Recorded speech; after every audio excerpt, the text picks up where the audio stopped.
Bismillahirrahmanirrahim. Assalamualaikum warahmatullahi wabarakatuh.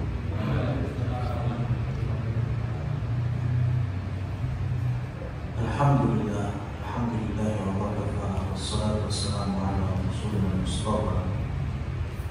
Asyhadu an la ilaha illallah wa asyhadu anna Muhammadan abduhu wa rasuluh. Asbahna ala fitratil Islam wa ala kalimatil ikhlas wa ala dini nabiyina Muhammadin sallallahu alaihi wasallam wa ala millati nabiyina Ibrahim hanifan muslima wa ma kana minal musyrikin. Amma ba'du, rekan-rekan sekalian, muslimin muslimat yang dirahmati oleh Allah, segala puji kita wujudkan dalam syukur dari Allah Subhanahu wa Ta'ala, dan salawat serta salam juga kita tidak lupa untuk mengaturkannya kepada Nabi Muhammad Sallallahu Alaihi Wasallam yang telah mengajarkan kepada kita salah satu di antaranya, yaitu bagaimana cara kembali kepada Allah di saat kita melakukan dosa yang membuat Allah marah, membuat Allah murka, kemaksiatan yang akan meninggalkan keberkahan demi keberkahan, rahmat demi rahmat dari Allah Subhanahu wa Ta'ala. Di dalam Al-Quran, Allah Subhanahu wa Ta'ala berfirman, walau anna ahlal qura amanu wattaqaw la fatahna barakatin minas samawati wal ardh. Jika penduduk bumi, manusia, amanu wattaqaw, beriman dan bertakwa, iman dan menjalankan komitmen dari keimanannya. Apa yang Allah perintahkan dikerjakan, apa yang Allah larang ditinggalkan. Bagian dari definisi takwa. Kalau manusia melakukan ini, la fatahna, Allah memberikan kepastian. Allah berikan kepastian, diturunkannya keberkahan dari atas langit dan dari dalam bumi. Pasti itu janji Allah, dan nanti terbukti karena manusia akan kembali punya iman di detik-detik akhir zaman, ketika Allah Subhanahu wa Ta'ala telah memusnahkan kaum Ya'juj dan Ma'juj, ya, yang ada hanya kepemimpinan selama 7 tahun. Imam Mahdi kemudian Allah wafatkan, dan masih tersisa kepemimpinan diambil oleh Nabi Isa alaihissalam sampai Allah wafatkan Nabi Isa 40 tahun berikutnya. Maka sepanjang ini manusia di muka bumi ini beriman, ya, beriman semua. Siapa yang datang kepada Nabi Isa alaihissalam atau yang didatangi oleh Nabi Isa alaihissalam, disampaikan Islam, disampaikan agama tauhid, mau masuk Islam atau tidak. Karena hari itu konsekuensinya dalam tanda petik menakutkan. Masuk Islam selamat, gak masuk Islam mati. Karena siapa saja dari kaum Nasara, kaum Yahudi, ya, yang tidak masuk Islam itu mencium aromanya, ya, Nabi Isa saja itu bisa tewas. Di antara mukjizatnya Nabi Isa. Maka orang-orang yang meyakini dulunya Isa itu bagian dari ketuhanan, satu dari Trinitas, itu semuanya taubat, masuk Islam dengan syariat Nabi Muhammad SAW. Kembali kepada jalan yang benar bahwa Isa Abdullah wa Rasuluh, hamba Allah dan Rasulnya. Sehingga 40 tahun itu manusia di muka bumi Allah bentangkan karunia gak kehitung, buah-buahan yang menimpa semua subur makmur, ya. Nyaris tidak ada kesusah payahan hari itu. Sebabnya apa? Iman semua, takwa semua. Sampai nanti Nabi Isa Allah wafatkan, siapa lagi yang memimpin bumi? Sudah gak ada. Imam Mahdi sudah gak ada, Nabi Isa sudah gak ada. Manusia yang awalnya beriman beda generasi sudah gak megang lagi. Sudah mulai banyaknya maksiat, sudah mulai melupakan ajaran dakwahnya Nabi Isa dan Imam Mahdi. Semakin banyak yang melakukan dosa-dosa. Sudah masyarakat berikutnya sudah banyak, ya, perilaku-perilaku yang menyimpang. Makanya Allah kemudian mengirimkan angin yang akan menyortir ini orang-orang yang beriman, maka dia akan Allah wafatkan. Sudah, kalau angin ini sudah Allah kirimkan untuk menyortir orang-orang yang punya iman, artinya sesudah itu gak ada lagi orang beriman. Yang ada tinggal orang-orang kafir, orang-orang yang ingkar, orang-orang bahkan sudah gak kenal Allah Subhanahu wa Ta'ala. Buruk semuanya. Maka nanti ujung-ujungnya Allah akan terbitkan matahari dari arah barat. Ya, nyesel semua orang pengen taubat dari itu. Setelah tersadarkan, Allah. Baru kemudian Allah akan tegakkan hari kiamat. Maka isinya hari kiamat itu cuma orang yang buruk semua. Gak ada orang yang punya iman. Ini rekan-rekan sekalian yang dirahmati oleh Allah Subhanahu wa Ta'ala. Jadi keberkahan, rahmat, solusi itu kaitannya dengan tobat dan takwa. Itu nggak bisa ditinggalkan bagi orang beriman. Lek sampai mikir pakai rasional juga bakal nyambung.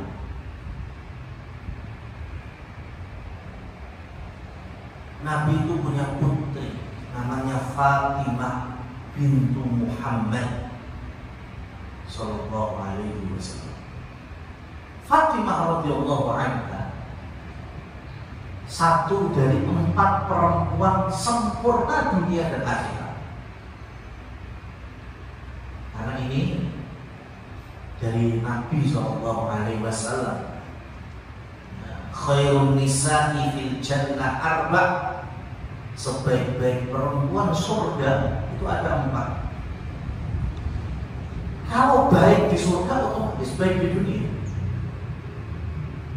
4 itu dimulai dari Maryam ibunya Nabi Isa, Asia istrinya Fir'aun, Khadijah istri pertamanya Rasulullah SAW, dan yang keempat Fatimah putrinya beliau. di tahun ke-7 dari hijrahnya Rasulullah SAW, pasca peristiwa Khaybar. Perang Khaybar itu perang kaum muslimin melawan Yahudi, dan Yahudi betul-betul habis harta-harta mereka menjadi rampasan bagi kaum muslimin. Makanya muslimin itu mulai ekonominya bangkit, naik, ya, begitu dahsyatnya dan cepat. Itu dimulai tahun ke-7 setelah perang Khaybar. Dan Nabi SAW dari syariat yang datang dari Allah, Nabi itu setiap harta rampasan perang dapat jatah 1/5, 20%, banyak. Maka ketika Nabi SAW baru dapat harta rampasan, ya, dibagikan untuk keluarganya sangat bisa.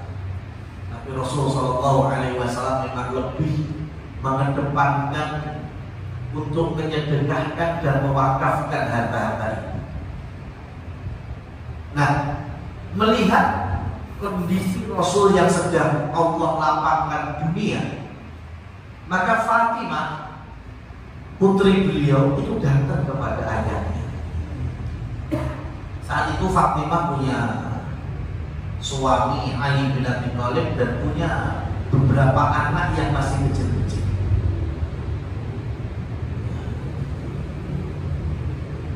Di hadapan sang ayah, Fatimah meminta sesuatu yang sangat lumrah. Apa itu? Minta seorang budak yang membantu aktivitas hariannya. Wajar banget, ya, karena Fatimah butuh ngurusi suami. Ya, Hasan, Husain, bahkan ada Muhsin saat itu baru lahir, ya. Anak kecil-kecil juga butuh diurusi, dirawat. Tapi kebutuhan rumah juga harus terpenuhi. Adoni roti, ya, panggang roti, macam-macam. Mengetahui ayahnya seorang pemimpin, Nabi, baru dapat harta rampasan, kemudian datang minta seorang budak saja untuk membantu, ya, kesehariannya. Apa jawab Rasulullah SAW? Tidak, wahai putri. Fatimah sampai memamerkan telapak tangannya yang mulai kasar, ya. Karena setiap hari berusaha dengan adonan, anak liar, ya, ambil air, kasar. Putri seorang Rasul, bahkan pemimpin dunia hari ini. Tapi Rasulullah SAW menolak untuk memberikan meskipun satu orang pun. Dan Rasul sangat mampu. Tapi berikutnya, di hari setelahnya, Rasulullah SAW datang ke rumahnya. Karena rumahnya Nabi sama rumah Fatimah cuma depan belakangan itu aja. Dilihat putrinya sedang mengurus rumahnya. Nabi minta duduk di sampingnya. Nabi pegang tangan putrinya itu. Kemudian Nabi SAW menawarkan di hadapan putri wanita yang solehah, kalau ada pilihan antara nikmat dunia dan ridho Allah Subhanahu wa ta'ala, kamu pilih yang mana? Otomatis jawabnya ridho Allah. Padahal nikmat dunia bisa terlihat ridho Allah malah nggak nampak. Selanjutnya Rasulullah SAW mulai memberikan nasihat bahwa kita hidup di dunia ini capek. Fatimah itu juga merasakan, jangankan kita, putri Nabi itu juga merasakan kesel. Nggak diomong kerja kita capek yuk. Ya, kita ini juga capek semua. Ya, dari berbagai macam urusan kita masing-masing itu ada lelahnya. Cuma perhatikan nasihat Nabi Muhammad SAW kepada putrinya. Maukah aku berikan kepadamu sesuatu yang jauh lebih baik dari seorang budak yang kau minta? Ya, dari seorang budak yang akan membantu keseharianmu, jauh lebih baik daripadanya. Kata Fatimah, apa itu wahai ayah? Kalau nanti kamu sebelum tidur, bacalah Subhanallah 33 kali, tahmid Alhamdulillah 33 kali, dan takbir 34 kali. Hadis sahih diriwayatkan oleh Imam Bukhari dan Imam Muslim.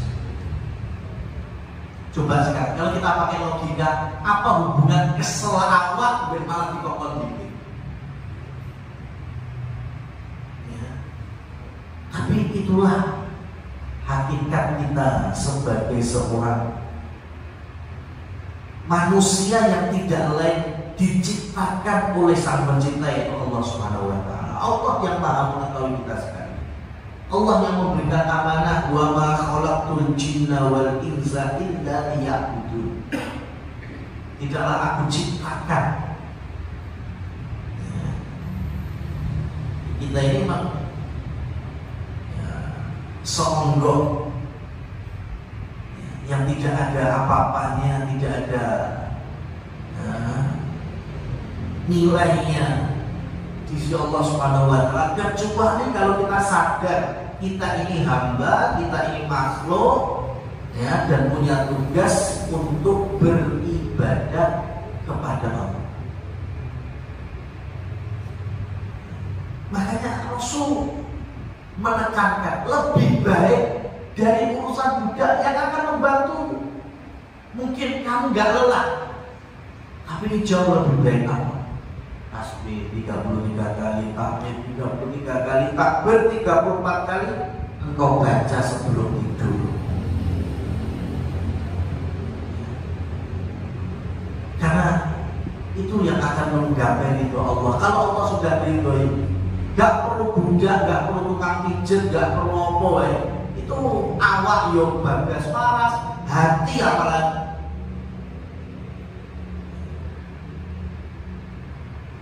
Sekarang setiap hari, ya, setiap pagi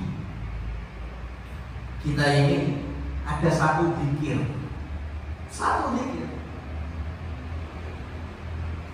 di mana Rasulullah SAW mengajarkan Allahumma inni a'udzubika minal hammi wal hazan, ya, minal kasali wa qahri rijal, dan terakhirnya wa ghalabatud dain. Kita berlindung kepada Allah Subhanahu wa taala dari rasa malas, dari rasa khawatir, sedih, gundah gulana, ditipu oleh orang, yang dijerumuskan oleh manusia yang lainnya. Dan ujung-ujungnya kita memohon perlindungan diri kepada Allah Subhanahu wa taala supaya terbebas dari hutang piutang. Ini zikir. Itu ada sedikit cerita sahabat yang berjumpa kepada Rasulullah SAW, kelihatan sedih, ya wajahnya nggak enak dilihat, ya karena banyak pikiran. Ditanya oleh Nabi kenapa? Ya karena banyak utang, belum bisa lunas. Rasulullah SAW kemudian mengajari doa. Coba sekarang, apa hubungannya utang sama doa? Kalau kita salah memahami, oh berarti doa baik, nggak usah berusaha untuk melunasi, ya salah. Tapi kalau kemudian kita punya hutang, kemudian berusaha kerja terus dunia terus tanpa doa, belum tentu Allah akan hilangkan hutang itu pada dirinya. Bisa jadi nutup satu, bikin hutang berikutnya, nutup satu, bikin hutang berikutnya.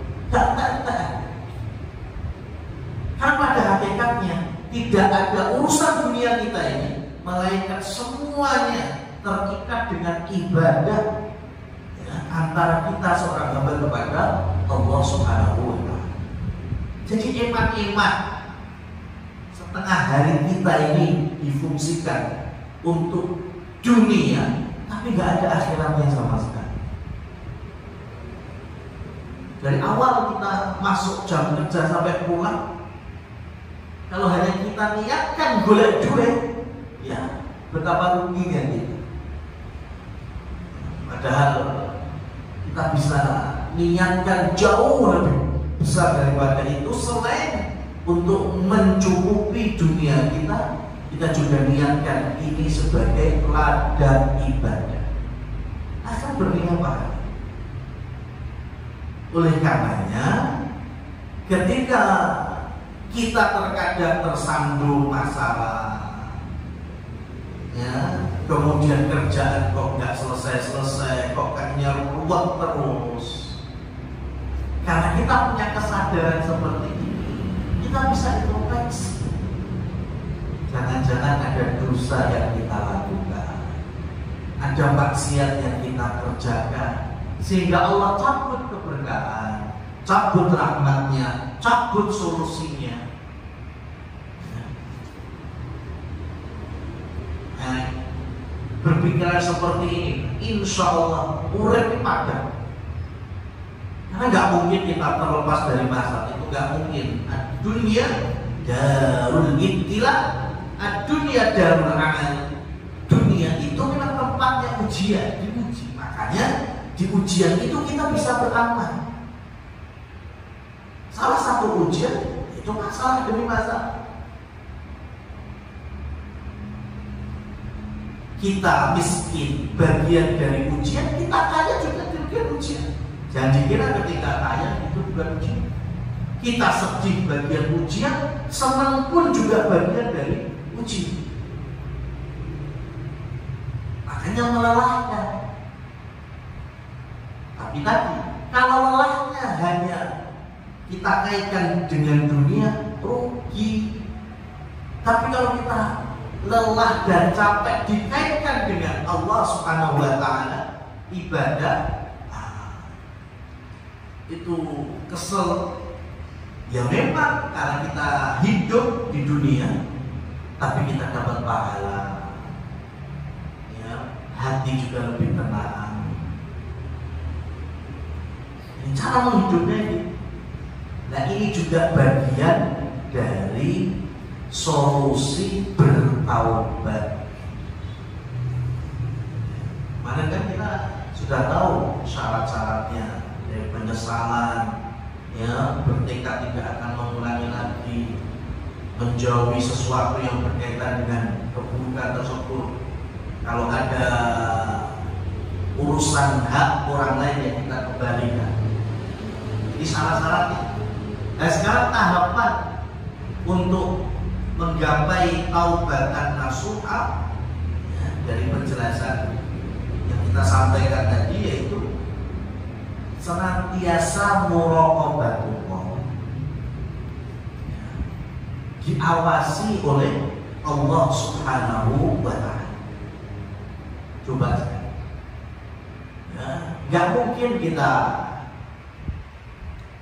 tidak amanah di waktu bekerja. Kalau kita tahu dan paham, Allah mengawasi. Ya. Di jam kerja, kayak waktu longgar, kemudian nge-game, namanya. Paham? Saya bekerja di Amrik bukan untuk nge-game, ya, bukan untuk main-main. Dan ini diawasi oleh Allah Subhanahu wa Ta'ala. Lebih baik saya mengerjakan pekerjaannya, mungkin ya lebih memudahkan untuk tahapan berikut. Nah, ini jauh lebih baik. Fa'idha faragta faqsah. Jika sudah selesai dari satu urusan, bersegera untuk urusan yang lain. Jadi ojo di umpuk undung, umpuk baik, gampang kok enak. Akhirnya umpuk baik. Kita sendiri yang kemudian berkata, Islam sudah memberikan solusi pada fa'idha faragta faqsah. Jika selesai dari satu perkara, bersegera untuk mengambil perkara berikutnya. Rekan-rekan sekalian yang dirahmati oleh Allah Subhanahu wa Ta'ala,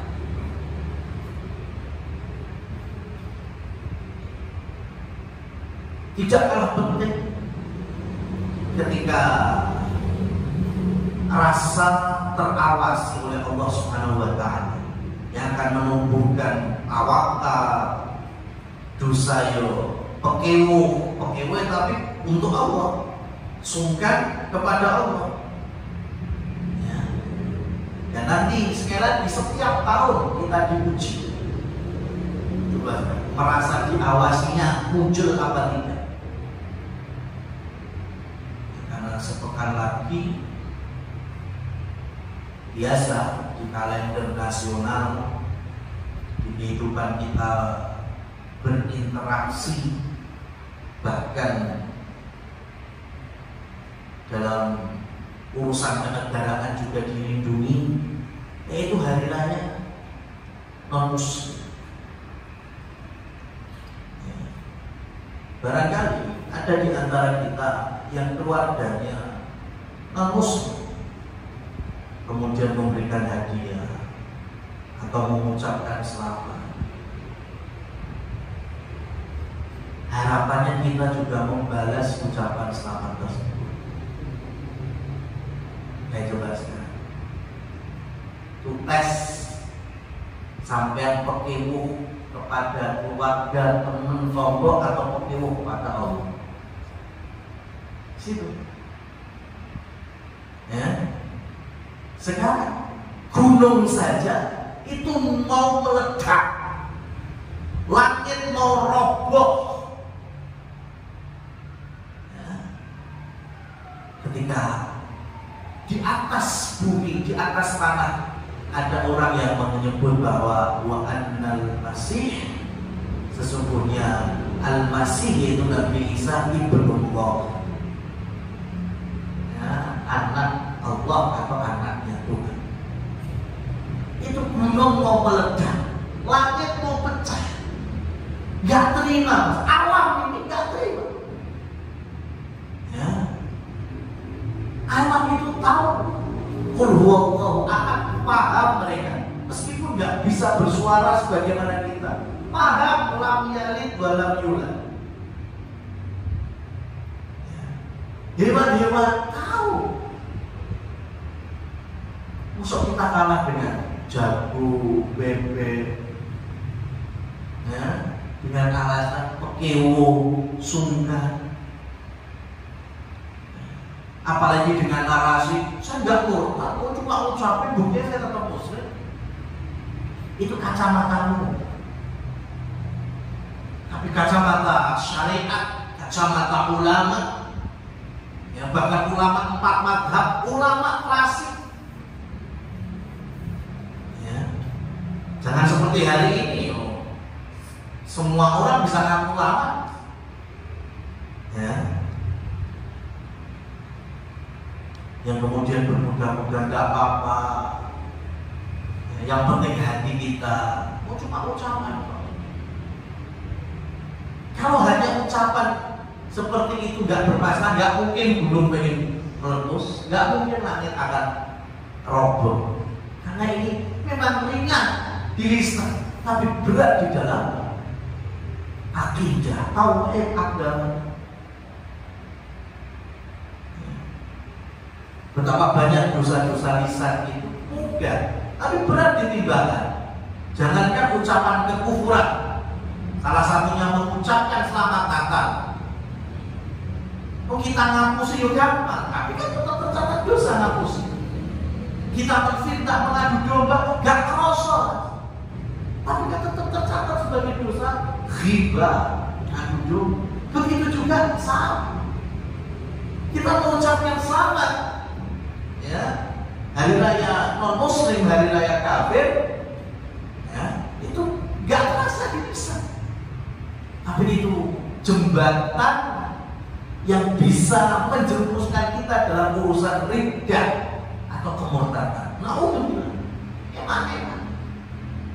Maka kalau suruh milih, ya jelas milih sungkan kepada Allah, ya, daripada kepada manusia. Ujung hidup kita dan selamatnya kita, ya, itu ada pada kehendak Allah Subhanahu wa Ta'ala. Tidak ada urusannya dengan manusia. Apalagi kita sebagai seorang muslim, muslimah, mukmin, mukminah, jauh lebih mulia. Pantang untuk merendahkan diri di hadapan kaum yang lain. Ya. Mereka berbaik kepada kita, ya kita baiki. Bukan berarti kita harus mengucapkan selamat kepadanya. Kasih oleh-oleh, ya kita akan balas itu, tapi bukan di hari raya, bukan di perayaan. Ya.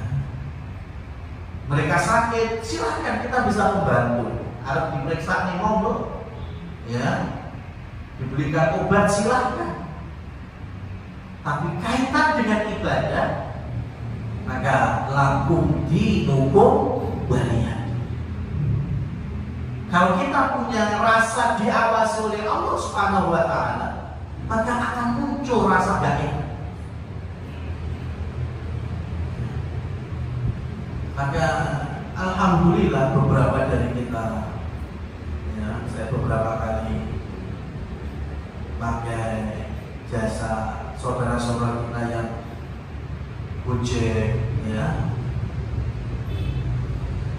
saya berangkat ke kajian, minta dari mereka yang antar, di tengah jalan ada obrolan ringan, tapi masya Allah saya nilai manfaat sekali.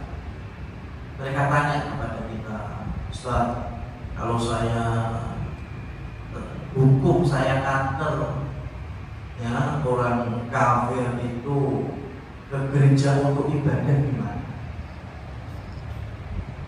Sampai tanya seperti ini karena biasanya itu asli bingung, was-was, bimbang, boleh apa enggak ya, boleh apa enggak. Bersyukur, alhamdulillah. Kalau perlu sujud syukur, berarti hati sampean itu masih ada greget imannya. Rasa nggak enak, ini benar atau salah, itu menunjukkan Allah masih memberikan hidayah kepada sampai, ya, sehingga mungkin kita dipertemukan, akhirnya bisa lebih jelas kita jawab. Kalau memang mengantarkannya ke gereja, ya, untuk ibadah mereka, ya jelas namanya kerjasama di atas kemungkaran. Wa ta'awanu 'alal ismi wal udwan. Jangan kita saling bahu-membahu, bantu-membantu di atas keburukan. Jangan. Tapi kalau memang hanya sebatas delivery makanan, kayak titiknya umai ternyata gandeng gereja, sehingga denak lokasinya memang di gereja itu, nah itu nggak ada kaitannya dengan ibadah. Sampai nganter delivery-nya, ya nggak masalah. Tapi kalau nganternya untuk ibadah, ya, untuk hal-hal yang ada kaitannya dengan akidah, tolak aja. Ya, tolak. Betul, itu contohnya. Contoh berikutnya, saudara-saudara kita yang punya bisnis kue atau makanan, ya, mereka juga tanya, Pak Ustadz, gimana kalau mendekati Natal kita dipesankan kue, ya, dan kita akhirnya bimbang. Ya, bagus, bimbangnya itu berarti Allah masih menancapkan itu. Ya, kalau sudah langganan biasa bikin makanan untuk orang-orang itu tanpa ada kaitannya dengan ibadah mereka, silakan. Ya, ada yang melarang. Dalam syariat jual beli dengan orang kafir boleh. Ya, mau apapun itu, selagi bukan dalam ranah amaliyah ibadah. Kalau pesen kuenya khusus untuk perayaan Natalnya, ya bisa gitu. Ya, kita udah interaksi lama, kita sudah sama-sama percaya. Sampai butuh apa, ya saya kerjakan, ya mungkin untuk rumah saya kerjakan, untuk karyawan-karyawan saya kerjakan, tapi berkaitan dengan hari Natal, maka saya tidak menerima pesanan dari Anda. Wah, ini mulia sekali orang-orang seperti ini. Ya, dia lebih mengedepankan ridho Allah Subhanahu wa Ta'ala, lebih suka kepada Allah, ya, dibandingkan kepada manusia. Apalagi manusianya itu adalah orang-orang yang ingkar kepada Allah Subhanahu wa Ta'ala. Rekan-rekan sekalian yang dirahmati oleh Allah Subhanahu wa Ta'ala. Kemudian faktor yang kedua yang memudahkan kita untuk bertaubat adalah menjauh dari tempat atau lingkungan atau teman-teman yang terbiasa mengajak kepada maksiat. Jadi kaidahnya adalah al-mar'u ala dini khalilihi. Orang itu agamanya itu bisa dilihat dari dia itu destinan website. Ya. Sekarang di zaman Fir'aun, itu ada 1-2 menteri itu yang nggak setuju dengan semua dari kebijakan-kebijakan bolehnya Fir'aun. Bahkan banyak sekali rahasia-rahasia istana itu disampaikan kepada Nabi Musa dan Nabi Harun. Artinya ada orang yang baik tapi tertutup dengan menteri, gubernur dan semua dari kezaliman Fir'aun dan istananya. Jadi kalau orang lihatnya buruk, ya wajar, karena berada di lingkungan seperti itu. Jangan kemudian kita cari pembenaran, cari narasi, cari alasan. Buktikan kalau sampean baik bisa mewarnai yang buruk itu untuk berubah menjadi baik.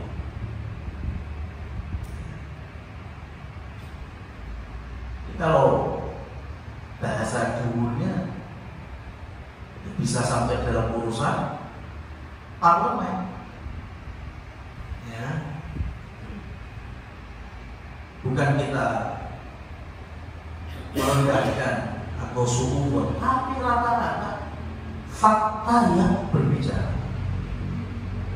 Awalnya pengen masuk parlemen, baik, punya niat memperbaiki dari dalam, ya. Tapi setelah masuk bisa memperbaiki, yang ada malah keluar naik. ikut. Karena memang kaidahnya seperti itu. Almar'u ala dini khalili. Sampai punya teman papanya orang kafir semuanya. Wajar kalau kita ini lihat Mas hati-hati boleh kontrol saya lihat orang insya Allah istiqomah dengan agama ini. Itu sehari 2 hari sebulan 2. Ya, kalau kamu betul baik agamamu harusnya bisa mewarnai teman-teman muslim kafir itu semakin dekat mengenal Islam. Bukan malah awal soyo orang itu masjid, ya soyo orang kenal ibadah, ya soyo ini seperti itu. Ya. Maka orang-orang secara umum itu bisa menilai zahir seseorang dilihat dari pertemanannya. Kalau temannya memang sudah bukan lingkungan yang buruk, ya kita insya Allah gampang bukan, insya Allah gampang. Ya. Tapi kalau ucapan tobat dari pelaku tapi belum diwujudkan dengan menjauhi lingkungan, ya susah. Ya, sedikit banyak tetap pasti memiliki dampak dan pengaruh. Kemudian yang ketiga, di dalam berpijak untuk bertaubat secara nasuha atau sebenar-benarnya, maka sering-sering mengingat yang namanya kematian. Rasulullah SAW bersabda, "Aktsiru dzikra hadimil ladzat ay al-maut."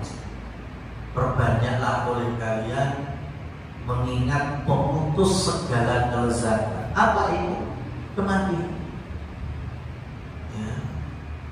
Maka fungsi takziah, fungsi ziaratul kubur itu salah satunya selain mendoakan si mayit supaya kita pun juga introspeksi bahwa semua dari kita pasti mengalami dan sudah tidak ada gunanya dunia yang kita kejar, sudah apa kita bawa secara zatnya itu enggak ya, jadinya harta warisan.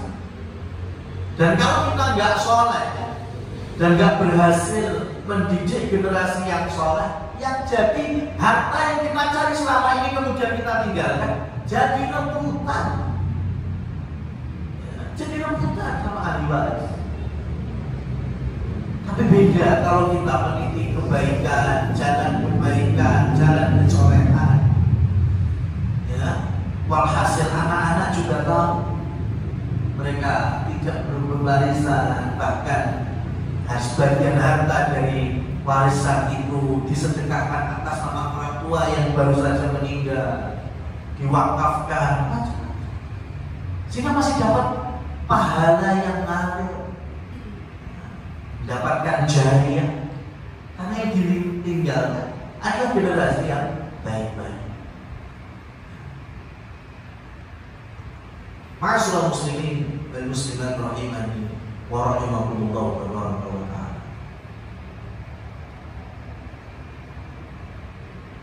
Dahulu ada seorang sahabat yang bernama Imran bin Husain radhiyallahu anhu. Ya.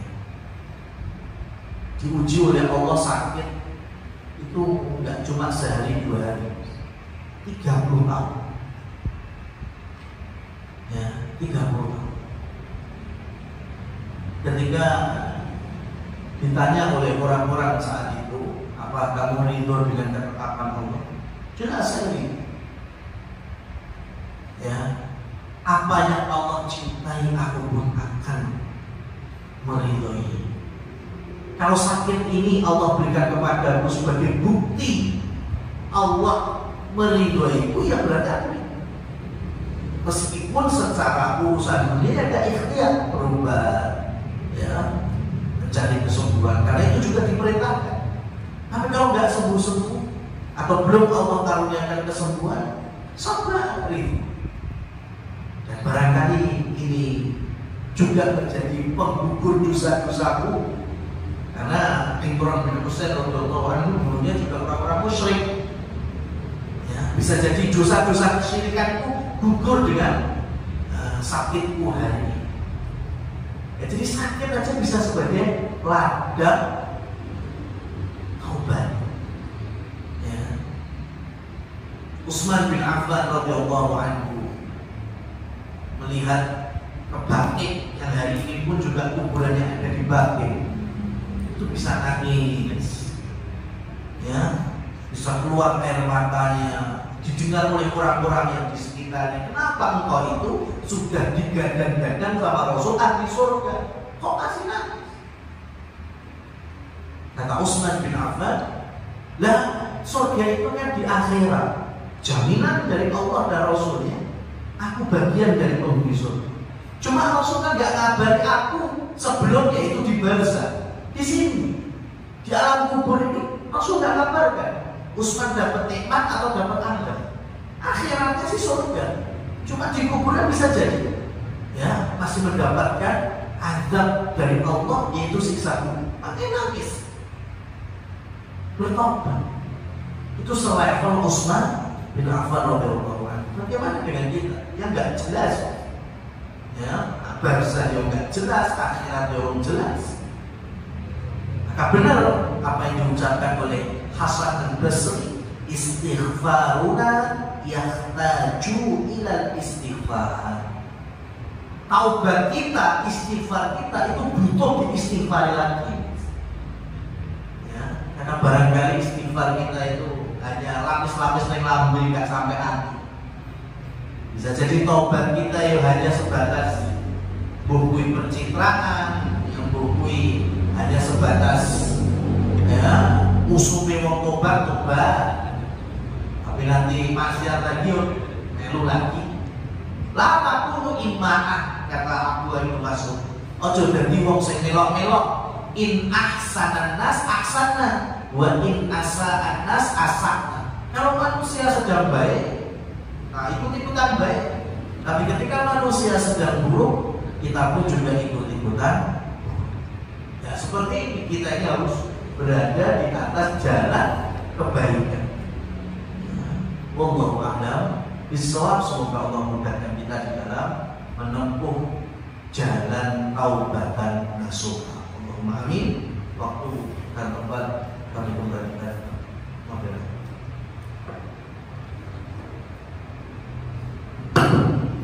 Alhamdulillahirrahmanirrahim. Terima kasih kepada Ustaz Al-Ma'mar yang telah mengisikan ini. Bagi rekan-rekan yang ingin bertanya, kami persilakan.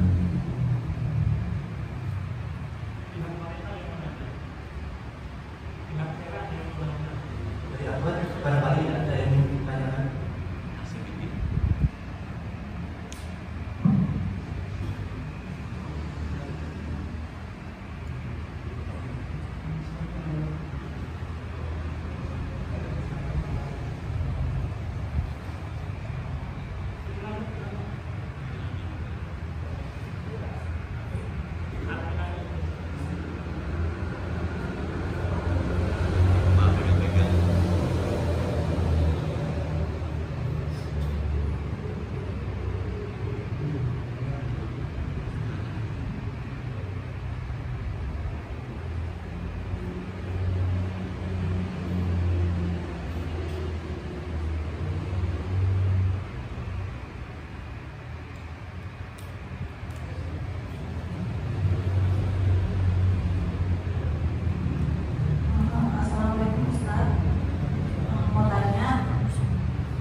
Bagaimana sikap kita dalam menyikapinya agar kita terhindar dari murka Allah serta tetap berbuat baik kepada sesama manusia dan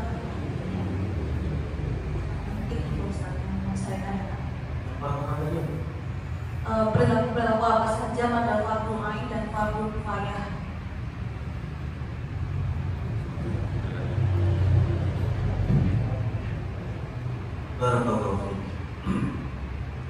Berkaitan dengan amalan yang sifatnya fardu ain dan fardu kifayah, tentu ini bagian dari fikih, di mana fardu ain itu hukumnya wajib, tidak bisa digantikan, baik laki-laki dan perempuan. Adapun fardu kifayah muncul di beberapa amalan seperti sholat jenazah, seperti kalau kita sedang untuk suatu disiplin ilmu yang memang itu fardu kifayah. Seperti ilmu tadi kita sampaikan, ada orang meninggal, itu ilmu waris. Ilmu waris juga bagian dari fardu kifayah. Gak semua kita wajib belajar ilmu waris. Biarlah para penuntut ilmu, ulamanya yang mendalami hati. Tapi kita punya fardu ain untuk apa? Mengamalkan warisan sesuai dengan syariat. Itu terkadang yang membuat kami selalu orang-orang yang berjalan di atas disiplin ilmu yang memang tidak semua orang diwajibkan, tapi hanya sebatas komparasi. Itu. Lek diomong gelo-gelo. Tapi karena kita punya amanah untuk memperbaiki diri dan umat, yo berusaha untuk betul-betul sabar. Dan kayak itu keluarga muslimat itu tanya warisan kepada saya, itu udah gak kayak itu. Ya. Tapi ujung-ujungnya tetap pakai hukum, kolaborasi antara hukum negara, HKI sebetulnya, hukum kompilasi Islam. Yang ujung-ujungnya ya warisan iso dibagi rotong, warisan iso gitu. Ya terus apa gunanya bertanya kepada kami atau siapa saja yang menggeluti ilmu warisan ini, kalau ujung-ujungnya juga gak ridho, gak percaya dengan hukum Allah itu sendiri. Sinarnya itu fardu kifayah, biarlah kita. Tapi semua dari kita tetap fardu ain di dalam apa? Mengamalkan dan mengaplikasikannya. Gak semuanya digawe ngitung warisan sudah. Biar yang punya ilmu itu yang ngitung. Tapi hasil hitungannya itu yang wajib kita amal. Kalau mau menjadi orang yang betul beriman dengan hukum Allah dan Rasulnya, bukan cara hawa nafsu.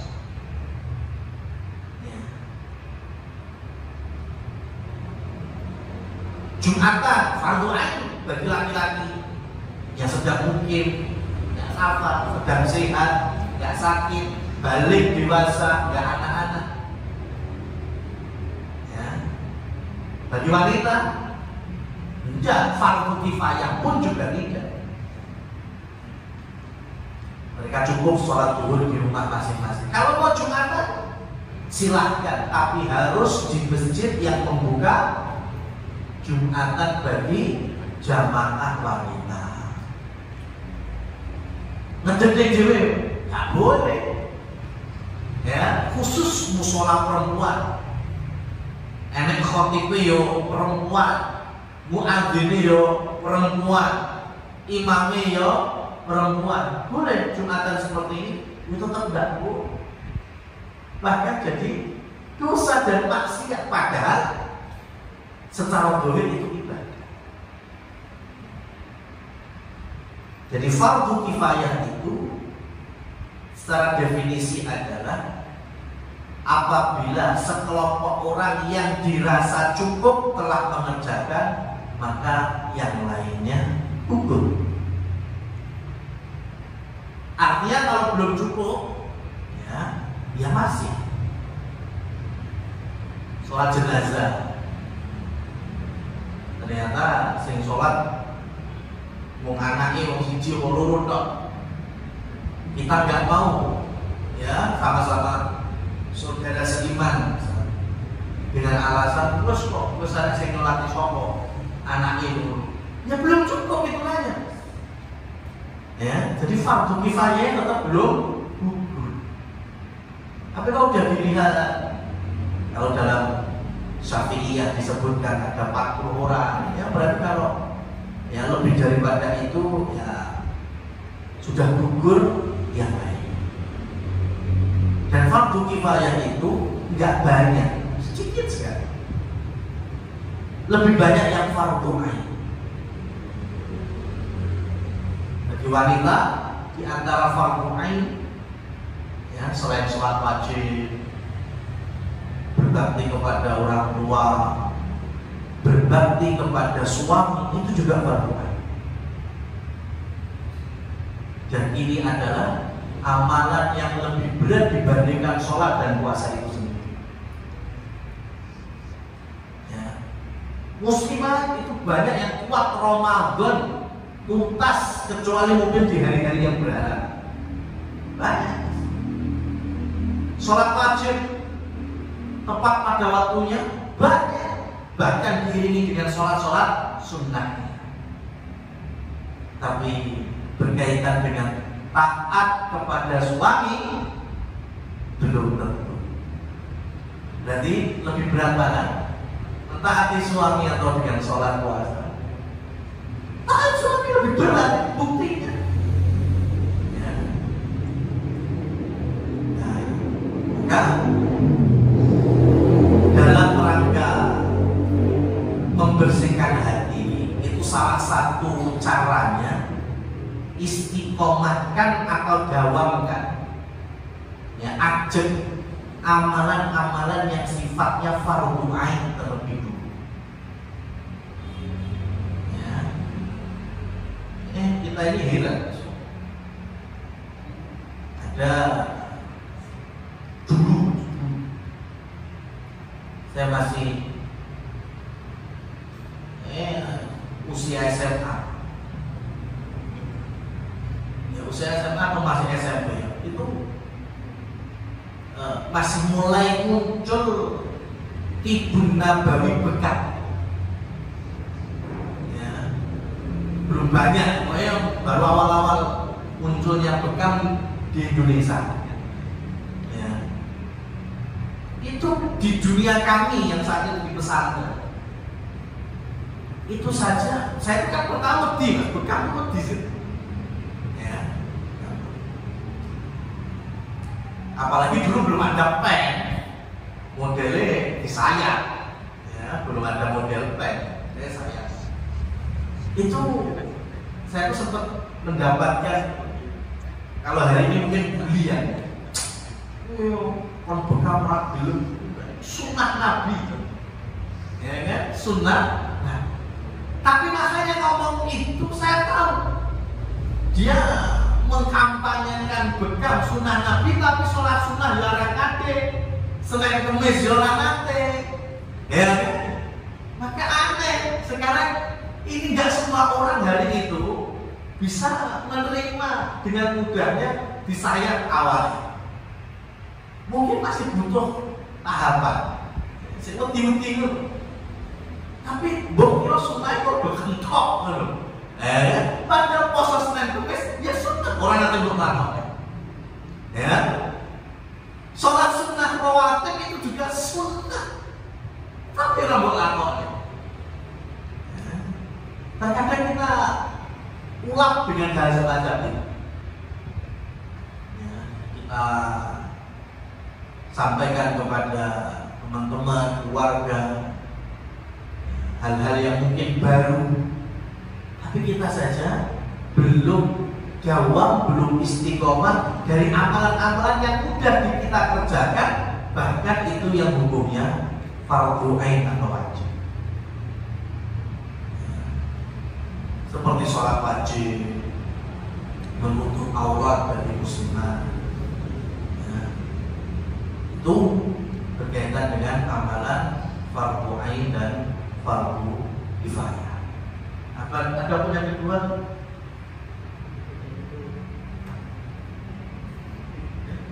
moderator yang barangnya orang di kantor. Kegiatan dengan apa yang kita lupa.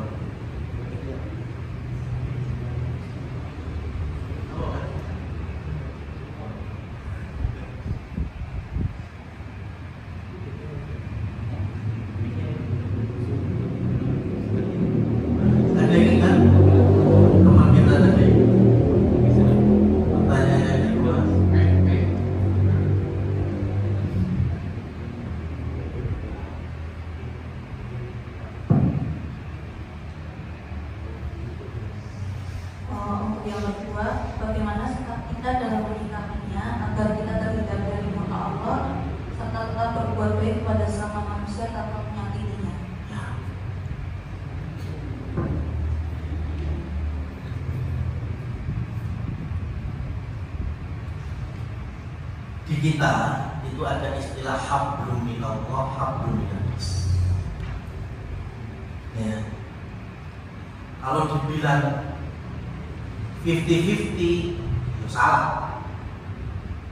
Karena doa sapu jagat kita saja itu enggak 50-50. Yang bilang bahwasanya Rabbana atina fid dunya hasanah wa fil akhirati hasanah wa qina adzabannar.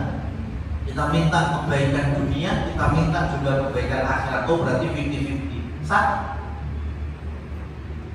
Kita minta kepada Allah kebaikan dunia, Rabbana atina fid dunya hasanah. Satu. Wa fil akhirati hasanah wa qina adzabannar. Akhirat juga baik dan terbebas dari siksa neraka. Neraka di dunia apa di akhirat? Di akhirat. Berarti kita di akhirat itu 2:1. Dunia 1, akhirat 2, yaitu kebaikan surga dan dijauhkan dari siksa neraka. Jadi nggak bisa 50-50. Akhirat lebih utama dibandingkan dunia. Begitu juga dalam hal hablum minallah, hablum minannas. Ya, kalau dibilang nggak sholat tapi baik sama saudaranya, ya nggak baik. Malah kaidahnya adalah semakin kita dekat kepada Allah Subhanahu wa taala,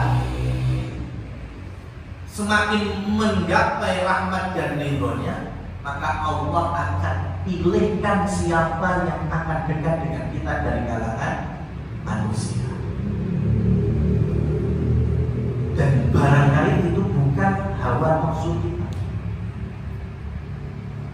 Kita pengennya beli A, tapi selagi kita dekat kepada Allah kok bagi ayat semakin jauh. Malah Allah dekatkan dengan orang lain atau si B. Karena Allah Maha mengetahui jangan-jangan si A itu artinya keburukan yang ada pada kita yang mungkin belum Allah buka hari ini. Ya. Jadi pengen dapat ridho dari manusia, ya, gak digetingi manusia, jangan hidup di bumi Allah. Urip-urip Mars, naik Venus, ya, tuh mungkin ya naik manusia lihat. Tapi kalau masih di bumi Allah sini, ingin dapat ridho manusia, ada pepatah Arab, ya, ghayatun nasi la tudrak, ridho manusia itu mustahil untuk dicapai. Manusia itu ada pro, ada pun saiki apik, sesuk elek, wang sinama. Ya, nggak bisa kemudian kita pengen ngambil hati seluruh manusia, nggak mungkin. Oh, para nabi dan rasul itu ada orang-orang yang dicap buruk oleh masyarakatnya nggak mau iman. Ya, tapi mereka senantiasa menggapai ridho Allah Subhanahu wa Ta'ala. Jadi kalau pertanyaannya pengen nggak bikin susah manusia, itu suatu perkara yang mustahil. Tapi selagi kita mencari ridho Allah dengan cara apa? Ya gampang. Ya, dalam pelaksanaannya yang susah. Apa itu gampangnya? Selagi kita melakukan ketaatan, perintahnya, menjauhi larangannya, itu hal yang menggapai ridho Allah Subhanahu wa Ta'ala. Ketakwaan. Memulainya sama kayak tadi, yang wajib-wajibnya dulu ditekuni, semangat, istiqomah, baru nanti ditambahi dengan yang ibadah-ibadah sunnah-sunnahnya. Sudah. Kalau Allah sudah ridho, Allah akan pilihkan untuk kita orang-orang yang insya Allah juga sama yang Allah ridho juga. Nah, sekarang kalau pertanyaannya sedikit berbeda, bagaimana supaya kita menyampaikan kebaikan kepada manusia tidak sampai melukai hatinya. Nah, ini baru ada skillnya, ada metodenya. Dan yang lebih tahu hal ini adalah kita sendiri. Urusannya sama siapa? Orang tua misalnya. Orang tua saya belum sholat Pak Ustaz, ya. Yang paling tahu orang tua adalah kita sendiri. Kira-kira untuk menembus hatinya, bisa kita sampaikan kewajiban sholat itu waktunya yang tepat kapan, dengan cara apa. Kalau mungkin dengan cara ucapan yang lembut, ya berarti selagi kita berusaha untuk meluruskan kesalahannya, kita tutur kata lembut, dicelatu, wong-wong, sudah, yang penting dibalas dengan kelembutan. Kalau senang dihadiahi, dikasih oleh-oleh, kita kasih oleh-oleh. Ini namanya metode. Ya. Maka kalau kita ada keluarga non muslim yang mereka masih merayakan hari rayanya, maka di hari raya itu kita tidak nampak sama sekali. Tapi bukan berarti di hari lainnya kita juga nggak punya peran sama sekali. Di hari-hari biasa ya bawa oleh-oleh. Di hari biasa ya berikan kata-kata lembut, senyuman. Hari-hari biasa bantu mereka. Insya Allah tidak ada penilaian yang negatif. Bahkan mungkin tahu, biasanya aku loro ya ditengoki, biasanya aku butuh ya diwangi, biasanya aku perlu ya enek. Tapi setiap Natal orang nanti berarti memang mungkin agamanya seperti itu, ya, tidak menyarankan untuk berbuat, ya, bekerja sama dalam perayaan non muslim. Kemudian di hari-hari yang lain yo apik. Nah, insya Allah nggak masalah seperti ini. Yang masalah itu hari-hari biasa juga kita nggak punya peran sama sekali. Wallahu a'lam bishawab. Demikian yang bisa kami sampaikan, kurang lebihnya kami mohon maaf. Mungkin bisa ditutup setelah ini dari moderator. Dari kami, bila itu hidayah. Wassalamualaikum warahmatullahi wabarakatuh.